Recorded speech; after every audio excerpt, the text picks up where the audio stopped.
Okay, good afternoon. Now we are going to present the topic of impulse response measurement in rooms, and as nowadays this kind of measurement are performed digitally on digital sound, the first thing we have to do is to explain you how the sound can be digitized, transformed in a long sequence of number called samples, and what are the limitations of this technology, digital sound, and how this can be used for our measurement task. So today we are dealing with the sampling process applied to sound with convolution, which is a typical way of making digital filterings of a digital sound, how to perform convolution very efficiently by means of the fast Fourier transform FFT, and this way we get what is called fast convolution, and we will see that this is very important for impulse response measurement. Now the first thing to do is to introduce the concept of sampling. Sampling is the action of measuring the value of a physical quantity repeatedly in time at a very fast rate, and particularly in case of audio sampling, we employing a constant sampling rate. So we define a sampling frequency, Fs, which is defined as the number of samples captured per second. Is the number of numbers, because every sample is just a number expressing, for example, the value of a voltage. The number which is obtained by sampling has a limited precision, a finite precision, because it is an integer number with sign, positive or negative number. But this number is represented by a digital word with a limited number of bits, and you know the bit or binary digit is the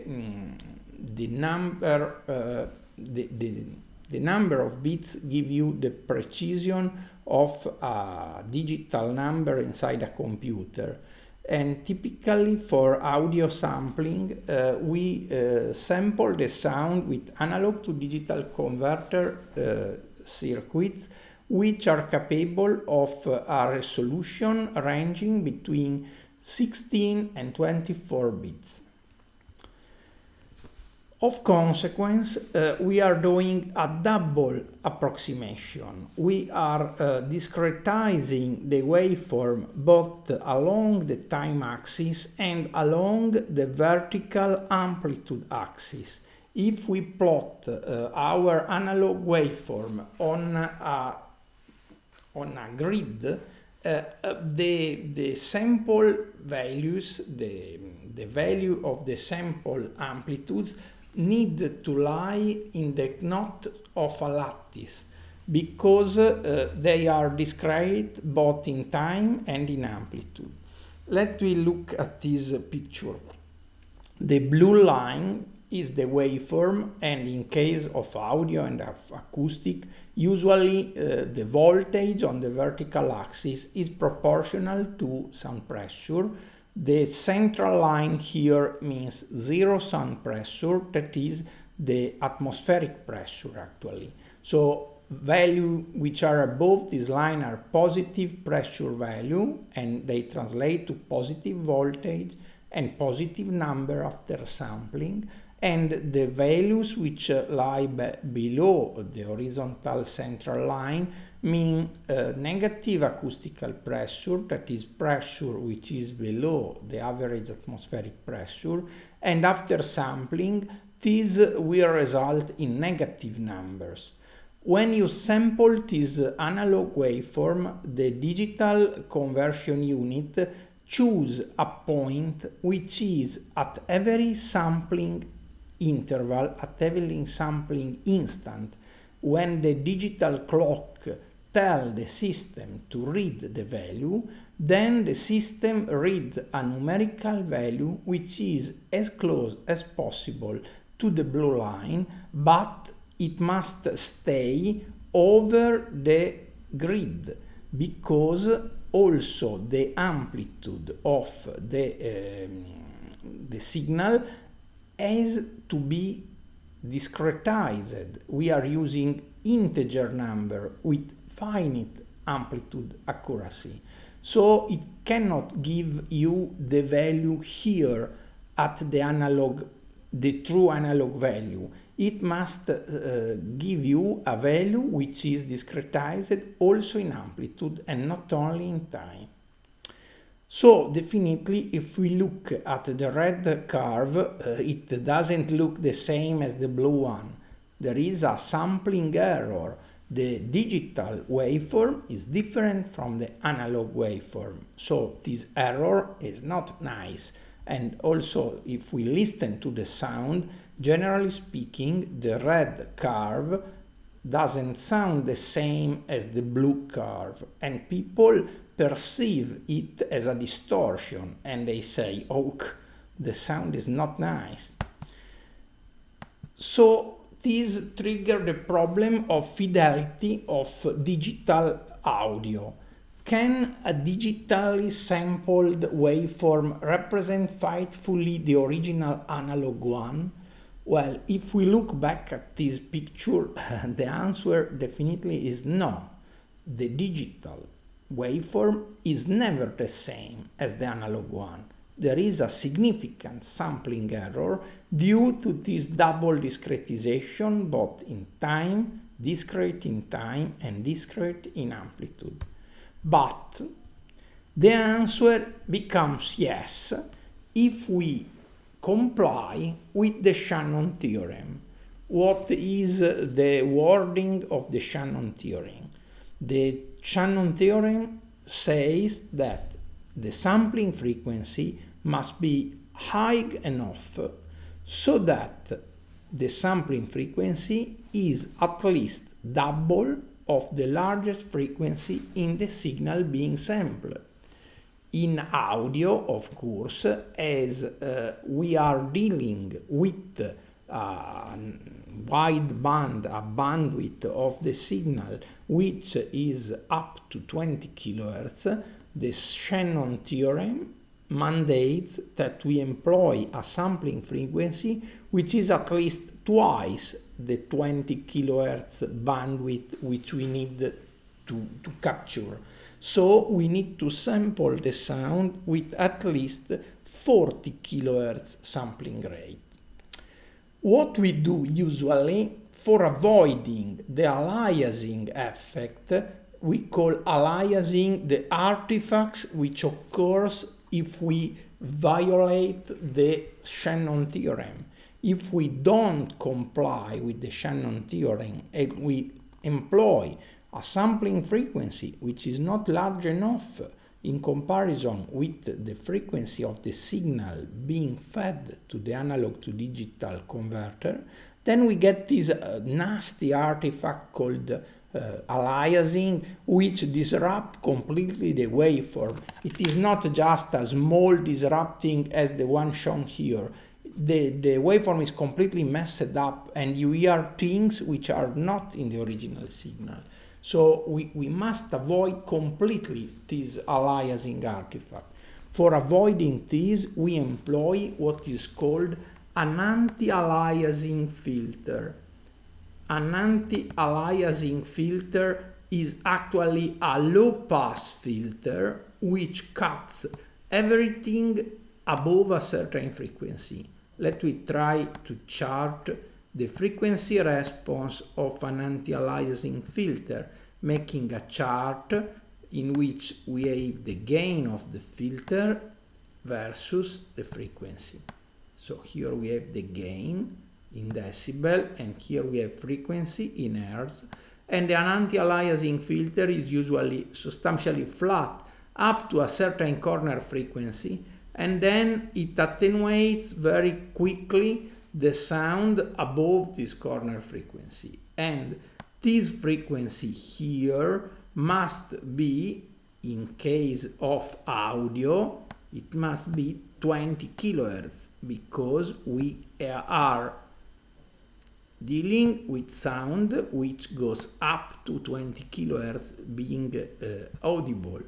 So this is the 20K limit, and above 20K the sampling, the anti-aliasing filter is reducing the gain, so that when we go up to the Nyquist frequency, which is the frequency which is half of the sampling rate, let we assume that here where I am making this large red marker, this is the Nyquist frequency. At the Nyquist frequency, the signal must be substantially zero, no signal, so that we are respecting the Shannon theorem. So if the filter starts at 20 kHz, we cannot employ a sampling frequency of exactly 40 kHz, because we need some room, some bandwidth for the filter to attenuate the signal by, say, 80 decibels. So let we look at the most common cases and how the anti-aliasing filter works in these cases. The initial case is the CD audio. This is the most employed audio, digital audio standard even today, because a lot of music has been recorded with this standard. And this CD audio standard mandates for a sampling rate of 44.1 kHz. So the Nyquist frequency is half of the sampling frequency and is 22 kHz. The anti-aliasing filters has to do an attenuation of at least 80 decibels in just 2 kHz, because it has to go from 20 to 22, and in just 2 kHz it has to attenuate a lot of decibels, 80 decibels, for covering the 16-bit dynamic range of the CD audio. Hence the filter is very steep. It is a filter with a lot of slope. It's flat up to 20 kHz, and then in just 2 kHz it attenuates 80 decibels. So the slope of this filter is very large, and this is not nice for sound. Such a strong filter is causing a lot of artifacts in time domain, ringing, smoothing, and the signal lose his rapidity in following transient, and those artifacts are audible. So people was not happy when the CD audio entered the market. The first generation of analog to digital converter was equipped with quite bad anti-aliasing filter, which did cause a lot of artifacts, and of consequence the sound quality of the CD audio was not good. In the years this technology has been improved. Some tricks are played nowadays, like employing a larger sampling frequency and then decimate after the analog to digital conversion has been performed, and nowadays the situation is not as bad, but nevertheless this is a physical fact. This filter, being analog or digital is the same, has to do a very hard job attenuating a lot of decibel in a very small frequency range. So some years after, later than the CD audio was introduced, the DAT recorder was introduced. Probably I've never seen in your life a DAT recorder. A DAT recorder is a nice machine employing magnetic tape cassettes, 4mm cassettes, very similar to the cassettes employed in DV cameras, mini DV cameras for the sake of precision.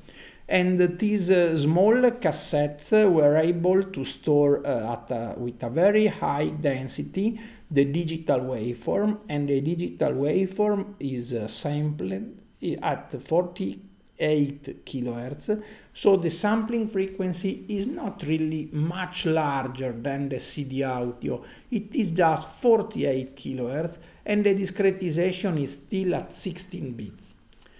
One could say that this is not a big improvement in quality because the sampling frequency has just increased by 10%, more or less. So you would expect an improvement of the sound quality of 10%. Instead, the sound quality of that recorder is substantially the double of the sound quality of the CD audio. Why you improve by a factor of 2 with only a 10% increment of the sampling frequency? Because now the anti-aliasing filter has still to start at 20 kHz, but instead of sloping down 80 decibel in 2 kHz, now it has 4 kHz room for getting the same attenuation. You see, the slope is half. If the slope of the filter is half, the quality is double, because you have much less artifact due to the more gentle slope of the filter. Okay? This has been extended further, and now we have the best quality with the DVD audio standard, employing a sampling frequency of 96 kHz. So we now doubled the frequency, the sampling frequency, in comparison with the data recorder. And the discretization too has been improved. Now it is 24 bit.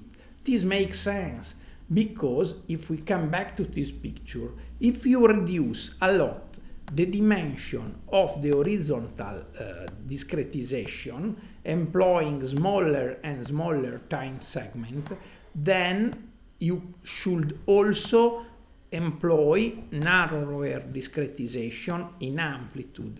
So really you get many more steps, both in time and in amplitude, and you get a waveform which can be much closer to the original one. So the DVD audio now provides you with this improved resolution both in time and in amplitude. And now the anti-aliasing filter is a much easier task, because you are not going up to 48 kHz, which is the current Nyquist frequency when you sample at 96 kHz.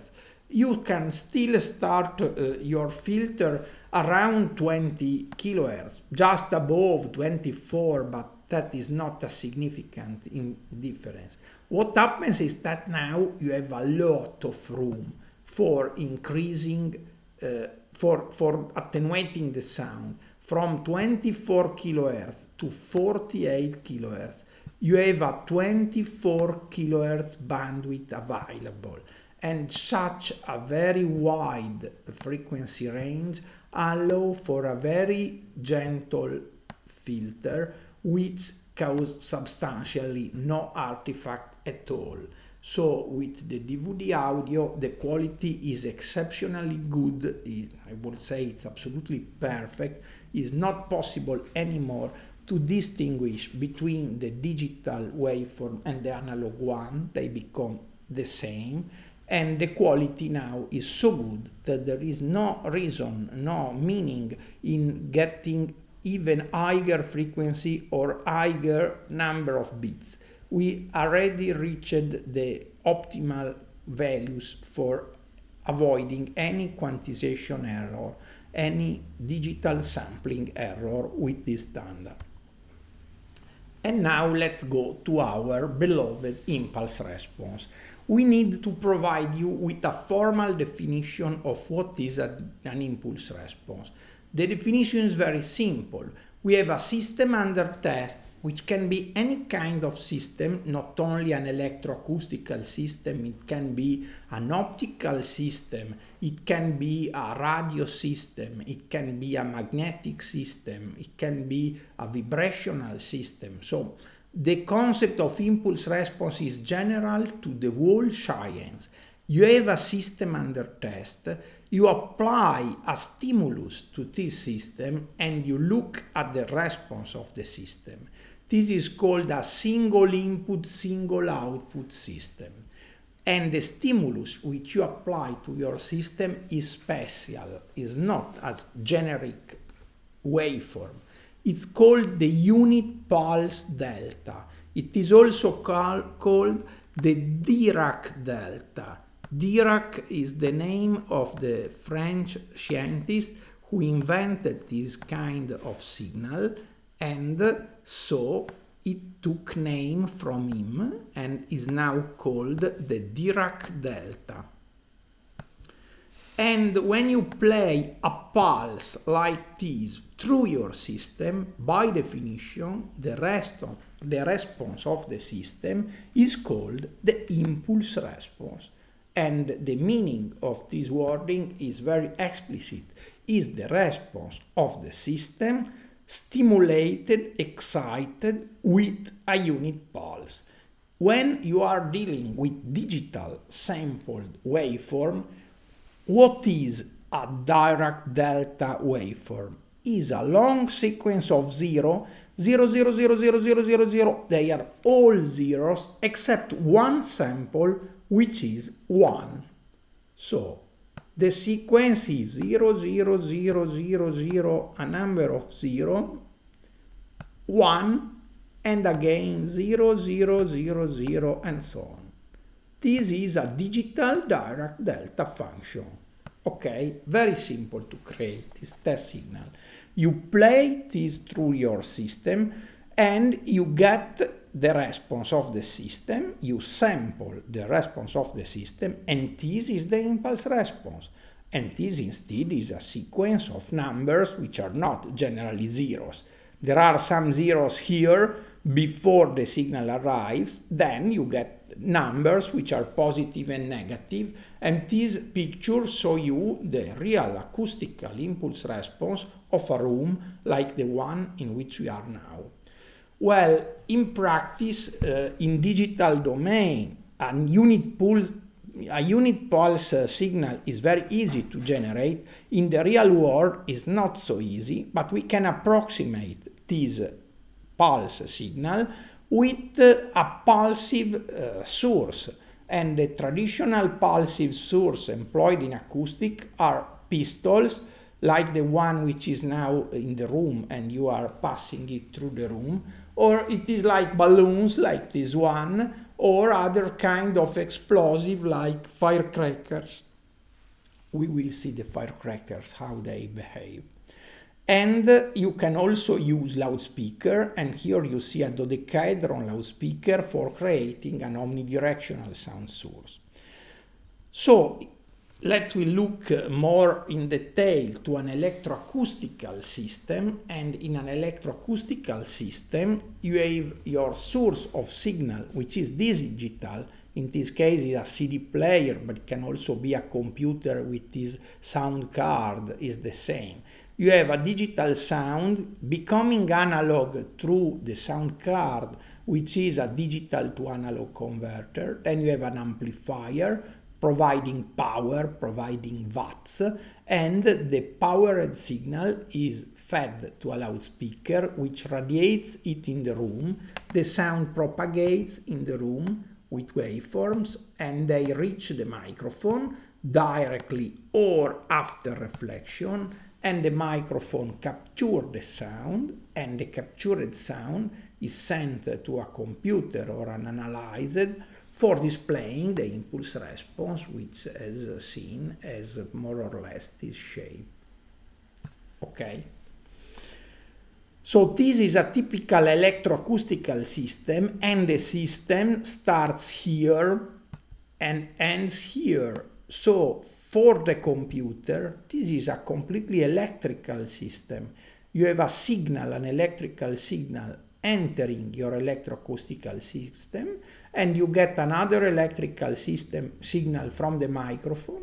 So your system is a black box, as shown here, and you enter an input signal in this black box, and that is usually called X, the input signal, it passes through the system, and the system is characterized by its own impulse response, which is called H, and the output of this process is the signal being sampled by the microphone, and we call this output signal Y. And now we can listen to how the things happen just by clicking up. No. Okay. By clicking here, we listen the test signal. Here we listen the impulse response. Okay. Let's listen to the test signal, which is the signal which is stored on the CD, the dry signal.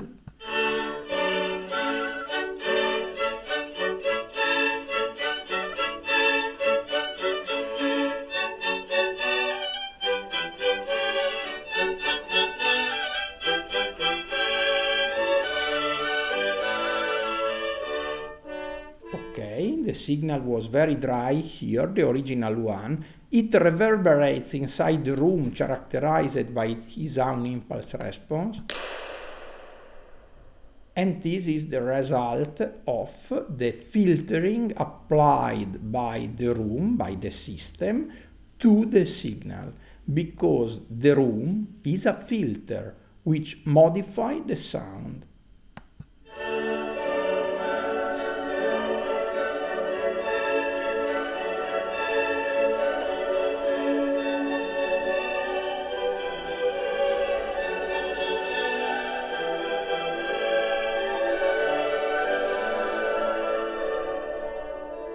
Okay.